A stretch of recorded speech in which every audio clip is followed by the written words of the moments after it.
Hello everyone, welcome to study session. Today we are going to study about our MSc topic that is lichens and its economic importance. अब lichens होते क्या है? Lichens होते हैं जो slowly grow करते हैं और long living organisms होते हैं. जो Theriphorustus था उसने क्या किया? उसने ये word lichens दिया था. Lichens are formed by the close association of two different partners. इसमें दो partners होते हैं, एक होती है algae, एक होती है fungi.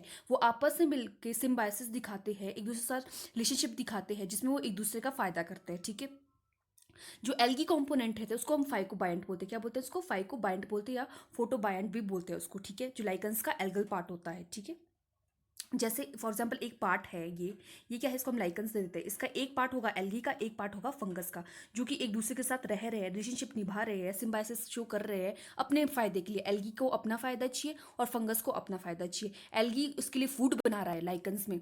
एल्गी का काम क्या है? फूड बनाएगा. और जो फंगस है वो क्या कर रहा है? सबस्ट्रेटम, उसको जगह दे रहा है रहने के लिए. ठीक है, तो ये क्या कर रहे हैं? एक दूसरे को फायदा दे रहे हैं. और जो एल्गी की मैक्सिमम टाइम क्या यूज़ करते हैं हम? क्लोरोफाइस यूज़ करते हैं, ग्रीन एल्गी यूज़ होती है और cyanobacteria blue green algae use होती है किसमें?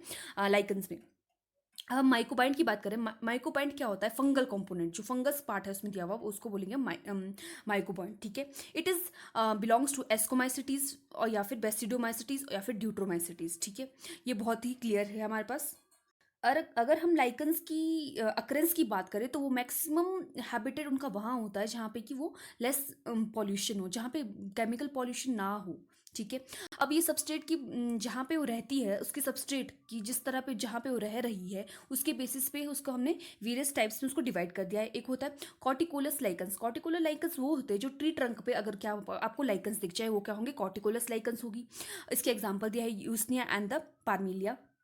अब लिग्निकोलस लाइकन्स होते हैं जो कहाँ ग्रो करते हैं? वुड पे ग्रो करते हैं. उसका एग्जांपल हो कैल्शियम हो गया आपके पास, कैल्शियम हो गया सॉरी.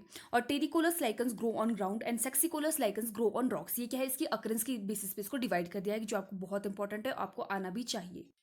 और इसकी मॉर्फोलॉजी की बेसिस पे इसको फर्दर डिवाइड किया गया है. जैसे एक होता है क्रस्टोस लाइकन्स. वो कौन सी होती है? जो थिन और flat strongly attach to the substratum. बिल्कुल थिन होती है, पतली होती है, फ्लैट होती है और सबस्ट्रेटम सब बिल्कुल अटैच्ड होती है. तो कहाँ मिलती है? मैक्सिमम बार्क ऑफ ट्री मिलती है, ग्राउंड और सर्फेस ऑफ रॉक्स मिलती है. इसके एग्जाम्पल्स भी है लिकोनिया हो गया, ग्रेहिस हो गया, ये सारे इसके एग्जाम्पल्स हो गए. फॉलियस लाइकन की बात करें तो वो possess small leaf like branches. उसकी स्मॉल लीफ लाइक ब्रांचेस होती है पैरेलल टू द किससे? सबस्ट्रेटम से बिल्कुल पैरेलल लीफ लाइक ब्रांचेस उससे निकली हुई होती है. ठीक है, और rhizines are the produced from the lower surface. Example हो गया पैक्सिया हो गया, इसका पार्मिलिया इसका एग्जाम्पल हो गया.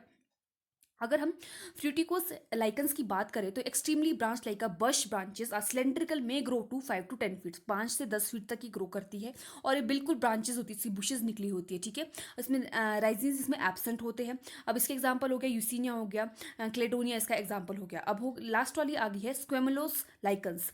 स्क्वेमुलोस लाइकन्स कौन सी होती है? जो thallus covered with a number of scales. उसमें स्केल्स होते हैं, स्कैम्यूल्स बने हुए होते हैं. उसका एग्जाम्पल हो गया क्लोडीनिया आपके पास. ये होगी इसकी मॉर्फोलॉजिकल बेसिस की क्लासिफिकेशन. अब हम फर्दर इस किसकी बात करेंगे? क्लासिफिकेशन की बात करेंगे. Classification of lichens.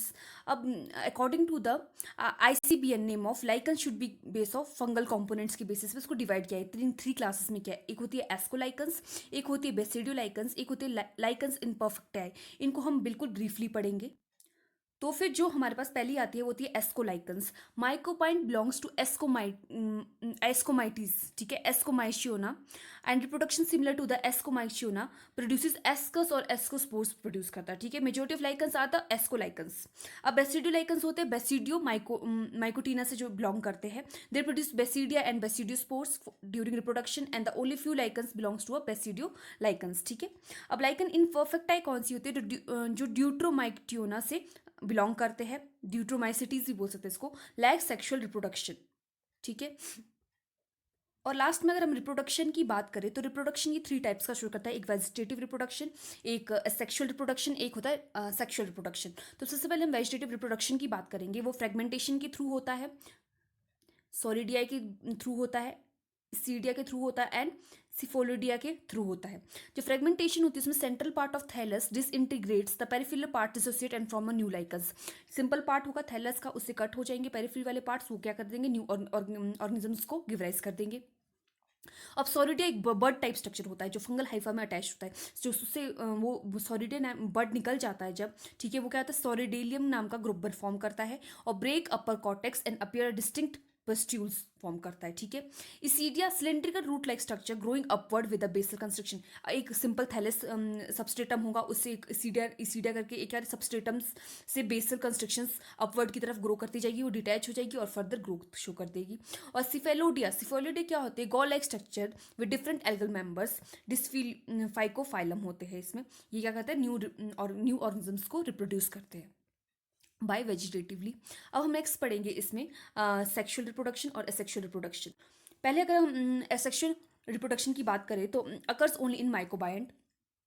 Flask shape क्या होगा इसमें, पाइसिडियम प्रेजेंट होगा और with an ostiole in the formed and the pycnidiophores with spores are form lining the surface of a किसका, pycnidium and spores after dispersal from individual fungus colonies when comes in contact with suitable algae partners from form a lichens, ठीक है। अब क्या होता है इसमें, simple flask like structure होता है। उसमें क्या होता है, उसमें स्पोर्स प्रेजेंट होते हैं। जब वो स्पोर्स बाहर आता है, डिस्पर्स करते हैं, तो फंगल कॉलोनीज को डिस्पर्स कर देते हैं। वो फंगल कॉलोनीज बन गई तो उस पर क्या हो गया, एल्गी अटैच हो गया, फिर उसने लाइकन्स बना दिया, बहुत सिंपल है। अब हम नेक्स्ट की बात करेंगे। अब सेक्सुअल रिप्रोडक्शन कैसी होती है, इसमें क्या होता है, एक मेल प्रेजेंट होता है, एक फीमेल होता है गैमेटोजेन प्रेजेंट। जो फीमेल गैमेटोजेन प्रेजेंट होगा उसके पास एस्कोगोनियम होगा, एक ग्लोब्यूल बेस लाइक स्ट्रक्चर होगा जिसके अंदर की मेल का न्यूक्लियस जाएगा, एंथेरिडियम जाएगा, जिसको स्पोरोगोनियम भी बोलते हैं, वो न्यूक्लियस जाएगा। दोनों न्यूक्लियस फीमेल का और मेल का मिल जाएंगे और ये क्या प्रोड्यूस करेंगे, एक हमारे पास एस्कोकार्प टाइप ऑफ फॉर्म कर देंगे और इससे एस्कोस्पोर्स निकलेंगे। एस्कोस्पोर्स जाके क्या बोलते, वहाँ जाएंगे, क्या बोलते हैं, किसी भी सबस्ट्रेटम में चले जाएंगे, उसके साथ एल्गी अटैच हो जाएगा तो फिर ये लाइकन्स बन जाएंगे। ये भी बहुत सिंपल है, जो कि स्पोर्स के थ्रू हुआ और इसमें मेल और फीमेल गैमेटोजेन बिल्कुल प्रेजेंट होंगे। चलो ठीक है, अब नेक्स्ट की हम बात करते हैं। तो हमने देखा माइकोबाइंड शो करते हैं रिप्रोडक्शन, कौन सा, सेक्सुअल रिप्रोडक्शन। अब बात आती है फाइकोबाइंड जो कि एल्गल पार्ट है। वो क्या करता है, वो रिप्रोडक्शन नहीं शो करता। अगर उसने रिप्रोडक्शन शो कराना भी है तो हमें क्या करना पड़ेगा, लेबोरेटरी में कराना पड़ेगा, by cell division, aplanospore formation, heterocyst, akinetes, ये लेबोरेटरी कंडीशन में होगा। फिर ये माइकोबाइंड फाइकोबाइंड आपस में अटैच हो जाएंगी और जिससे वो लाइकन बन जाएगा।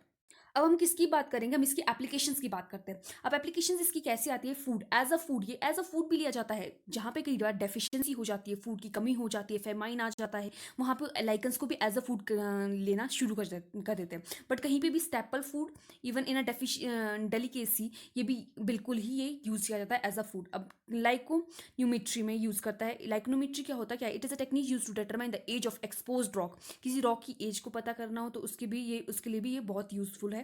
Biodegradation, lichens has been shown to degrade a polyester resins, polyester की resins को भी ये डिग्रेड करने में बहुत ज़्यादा हेल्पफुल है। अब इसकी नेक्स्ट एप्लीकेशन की बात करें तो हम इसमें एज अ डाई यूज होता है lichens. Many lichens produce secondary compounds including a pigments that reduce harmful amount of sunlight, powerful toxins that reduce the herbivory or kill bacteria. These compounds are very useful for a lichen identification, have an economic importance as a dye, such as curd beer or a primitive antibiotics, ठीक है। Lichens बहुत ज़्यादा useful होता है as a dye. The lichens are use to a nature as well as a human life. Nature के लिए भी useful है और ह्यूमन लाइफ के लिए भी यूजफुल है। अब अगर हम बात कर ही रहे इसके एप्लीकेशंस की तो इसके हम इकोनॉमिक इंपॉर्टेंस की बात करेंगे। इंपॉर्टेंस की तरफ आते हैं। अब इकोनॉमिक इंपॉर्टेंस में क्या होता है कि हमने देखा है कि लाइकन्स किस लिए यूज़ होता है, एज अ पायनर यूज़ हुआ था ये, क्या, रॉक्स को तोड़ने के लिए। जब हमारे पास सिर्फ रॉक्स प्रेजेंट थे तो उसमें पहला जो रॉक्स को इससे जो एसिड निकला था लाइकन से, उससे क्या होता है, रॉक्स टूटे और क्या बने, सॉइल में फॉर्मेशन हुई, ठीक है। सॉइल फॉर्मेशन में हेल्पफुल होता है, पहला ये हो गया। They are regarded as soil former since it breaks down the hard rocks into a soil. Mosses are the successor of the crustaceans rocks, ठीक है। It is useful as a food by higher animals इसको as a food भी लेते हैं, ठीक है। और it is glycans which is similar to the starch. इसके पास एक कार्बोहाइड्रेट होता है, वो सिमिलर किस होता है, स्टार्च से सिमिलर होता है। It is also use by small insects like mites, caterpillars और स्नेल्स वगैरह भी इसको source of a food as a use करते हैं। तो लाइकन्स की कुछ स्पीशीज होती है, aspicilia and the calcaria and the lecanora and the saxicola. ये क्या होता है, यूज होते हैं, कौन, माइट्स और कैटरपिलर्स इनको खाते हैं। चलो ठीक है। अब नेक्स्ट इंपॉर्टेंस आते हैं, इसकी बहुत सारी इंपॉर्टेंस है। Some of lichens are also use as a food by the human being भी एज अ फूड यूज करता है, ठीक है। फिर सिक्स में आ जाता है। It is also use in treatment of many disease like diarrhoea, jaundice, fever वगैरह, एप्लेसी वगैरह, हाइड्रोफोबिया वगैरह, ये सब कुछ दूर करने के लिए ये लाइकन्स बहुत ज़्यादा यूजफुल होता है। चलो ठीक है, अब नेक्स्ट वूपिंग कफ वगैरह भी यूज क्योर करने के लिए भी लाइकन्स यूज होते हैं। It is also use for a colouring of the fabrics, और फैब्रिक्स और पेंट्स पे कलरिंग करने के लिए भी ये बहुत ज़्यादा यूजफुल होता है। Lichens are the source of the litmus which is use in the laboratory. It is produce by a lichens roccella tinctoria. ठीक है, lichens are the some of litmus. Litmus as a litmus भी use होता है ये, कि पता करने के लिए बेस है कि एसिड है। ठीक है, it is use for a production of perfumes के लिए होते हैं, पावर रिटेनिंग सिस्टम के लिए होते हैं, order is use, and it is also use in tanning, briefing and distilling. तो इसकी ये इकोनॉमिक इंपॉर्टेंस आ गई। Please do like, share and subscribe my channel.